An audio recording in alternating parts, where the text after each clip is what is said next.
Okay, so this is a recent game that I played today. If you've read the title, which I assume most of you have, then you'll know that I'm not too happy with this game. But either way, we're gonna get into it. I start the game with d4. My opponent plays d5, which is the most common response. Bishop f4, which enters the accelerated London. My opponent mirrors me with bishop f5, which in my opinion is an interesting move. It's not the best. I'd say knight f6 is the best, but I immediately counter with the move c4. Now, this is interesting. It's kind of hard for my opponent to figure out a good way to go here if you don't know the theory. Best move here is knight f6 or e6, but it's kind of tricky if you don't know what you're doing. So my opponent captures the pawn, and I go knight c3, which defends against any b5s in the future, and is all around just a good move. My opponent plays knight f6, I play e3 with the intention of grabbing the pawn on c4. E6, bishop takes c4, very simple stuff. And my opponent plays a6, which is the first kind of inaccuracy of the game. And I think that the idea of this move is most likely to play b5 at some point, or maybe it's the idea to put the knight on c6 and so my bishop can't pin it. Either way, I think it's for b5. It might be for the knight c6 thing. I play a4 here, which I think is a good move.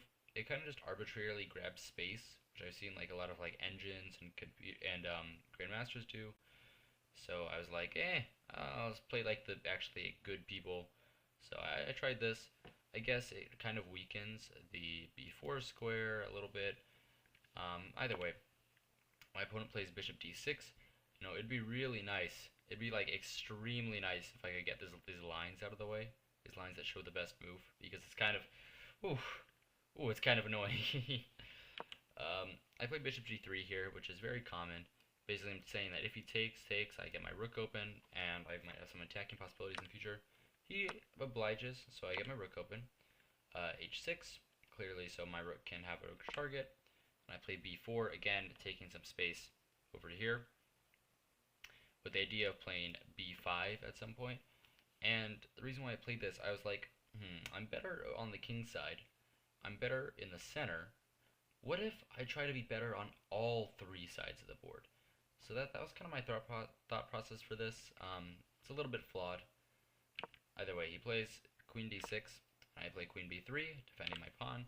He goes knight b6, and here I should probably just play knight a2. I don't know why I didn't, but I mean, it's not the end of the world. Maybe I could just develop my pieces, but either way, I play b5, and the game is over. Knight a5, queen a2, and queen b4 win the game. I just missed it immediately. Pretty unfortunate, actually, because I was doing quite well, but my opponent plays knight a5, which is the best move, of course, queen a2, defending the bishop. And now, of course, the best move would be queen b... Oh my gosh. So, this is obviously bad. I was very pleased to see this. Like, incredibly pleased to see this, actually. Of course, because, I mean, now I'm not losing. I might be slightly better, might be slightly worse. I don't know. I'm still playing the game. My opponent castles, and I go knight f3, knight e4. I just capture it. I could have let it stay there, but then I was like, oh, he has a threat. He sees the threat of, like, knight takes c3, queen takes, and then pawn takes, and I can't recapture because then I would lose my rook over here. So I decided, why even try to stop that? I just capture, and castle over here with some ideas of putting my knight here, maybe get another rook to the c file, start pressuring this pawn. My opponent goes bishop d5, so I go queen d3, which I don't think is the best move. I really do like the computer's idea here of queen c2. I probably should have played that. If I had thought a bit more, I would have played that, because it keeps the pressure, because it both blocks the diagonal of bishop e4, and it keeps the pressure on the c file. But queen d3 is fine. He goes f5, which I was really confused about seeing, because this gives my knight this beautiful square on e5.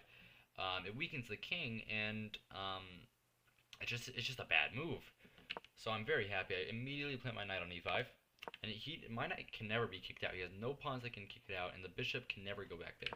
So he goes bishop e4, queen c3, putting pressure on the c file. Takes, and rook c8 with some ideas of probably c5 at some point. I go knight c4, and the idea of this move is I want to go knight d2, and then maybe I can trap the bishop at some point. Not right now, but that's kind of what I had planned here, because I noticed that the bishop is very nearly trapped over there. So I go knight c4, I go knight d2, and bishop b5 is probably the only move, because now f3 doesn't come with tempo. I still go here with the threat of going e4. He goes b6, which just makes a lot of sense. He's trying to bring his bishop back. And I go knight c4 because I don't see any point play e4 now that his bishop can be saved. And for example, if I played e4, takes, look at my pawn structure. I mean, I guess knight takes is better. But look at my pawn structure. I get these two awkward pawns in front of my king. I don't know, it doesn't look very good, and my pawn structure just kind of sucks. So I didn't want to do that. And I just go knight c4 with maybe putting my knight on e5 ideas. He just takes, and goes queen there, which is interesting. And I have pressure on this pawn, which actually is almost overloaded. So here I put the rook on d1, which the computer says is an inaccuracy. I think it's fine. Rook c1, it says a little bit better, but I like this idea, this prospect of playing d5 here. That's kind of my whole idea. So he plays b5, and I could take en passant, and I know, oh, very tempting. Oh my gosh, I don't know why I didn't. Oh my gosh, oh, I played d5. It actually is the best move. Oh my god. Whatever. Either way, takes. I take with the rook because I don't want a queen trade. For example, if I trade queens here, he gets this passed pawn, and it's actually very hard to stop. Like, for example, here, I'd have to go here, then I have to bring my king, and this passed pawn is like really strong. He has this move in some lines. Just takes maybe. No, I guess not. I guess he brings his king, and he just wins. Okay. Either way, so that's why I didn't do that. I took with a rook, queen there, and I go queen d3, which is a mistake, as you can see. My computer's starting to have an aneurysm. Oh my goodness. Oh my goodness, my computer is starting to have an aneurysm. Anyway, I'm just gonna keep going like nothing's wrong. It is gonna be kind of annoying, sorry. So I go queen d3, and my opponent goes rook f8. The move here is, of course, this, but what I had planned here, first of all, that's a free pawn. I can't really take it just yet, because if I take, of course, take here, and I'm not in time to stop the pawn. So I can't take that just yet. I was planning on just playing queen d4 and vibing here with some, oh, actually, no I wasn't. I was planning on doing this. No, I plan on doing this. That's what I was planning on doing. Oh my gosh, silly me. And I was just gonna trade that off, and I don't know. Either way. So he goes rook f8, which is a miss, and I go rook d6, pressuring the pawn on b6. My opponent comes back with the queen, and now I go rook c6 with the idea of stopping the diagonal, and maybe I'll play queen d5 in the future. And also, as a bonus, I'm stopping any pressure on the c4 pawn.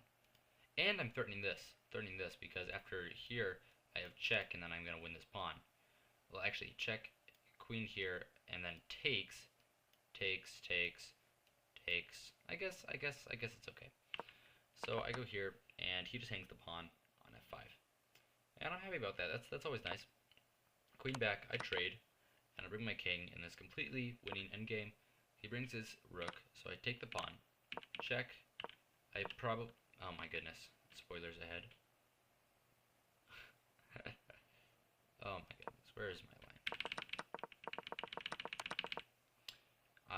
In retrospect, I probably should have played king g1, because I do that eventually. And I just hide my king over here. For some reason, I thought, maybe I'll bring my king. Maybe I'll bring my king this way, and I'll be fine. I don't know. king g1 would have been better. He goes rook b2, I give this check, I push my pawn, and the idea of doing this is not so that I can like make a queen. The idea is so that I can take the pawn on c5.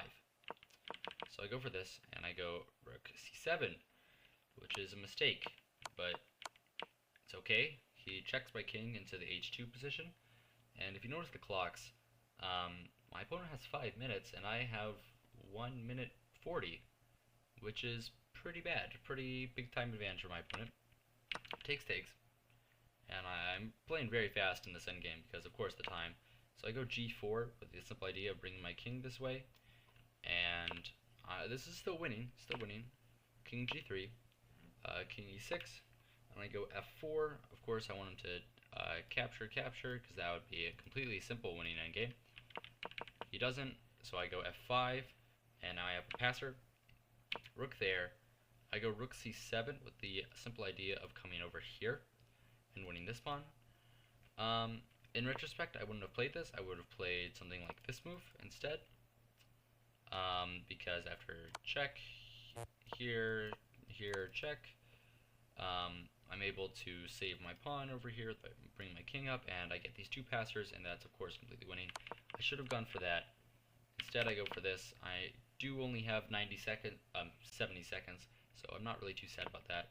And I go rook h7. He has to move his king there. I go king f3, rook f6, rook g7 with the idea of maybe going here, but then I realize that that's not good. So after he goes here, I give this check here, I give this check here, and he goes here, which is not a very good move because of this move. And I think I'm just winning here. He goes here, takes, and I'm up a lot of material. I'm up 3 pawns in this endgame. 3. I give this check, and I come back to safeguard my king here, and I go for this tactic of playing g3, which is not a good tactic. And this is where it all goes bad. Oh my goodness. Well, you kind of see. Either way, it takes, and I play this move f6. Loses the game. Yeah, I should have just played rook e3, and then I trade the rooks. Life is good, and I would just simply win this endgame. Very convincingly with something like this. Here, f6 is apparently a mistake by the low-level engine. Oh wait, no, my bad. Either way, I would have won that endgame, but instead I go for this move, which loses. But then he blunders. Rook e3. I'm still winning.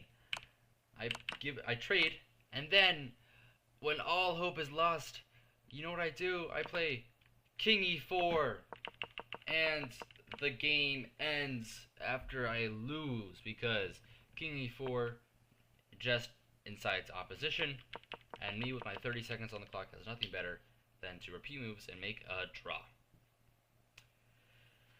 Wonderful! Either way. Yeah, so this game was pretty sad. Yeah, if you can't tell, I'm a little depressed with this game. I got 83.8% accuracy with 2100 estimated, but still, I mean, I could do better. Let's reiterate. So it was a simple Queen's Gambit type thing where he took on c4 pretty quickly. I played well. I took some space over on the queen side. I was dominating. I blunder, a big mistake, but he misses it. And then we get into this very nice position where it's just one minor piece in rook and queen.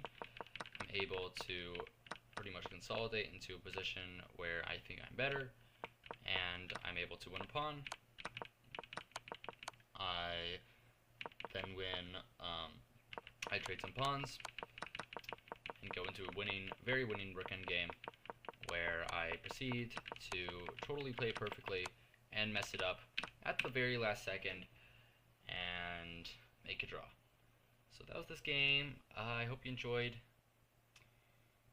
Yeah, hopefully I don't play like this again, but either way, hope you come back. Good evening and good night.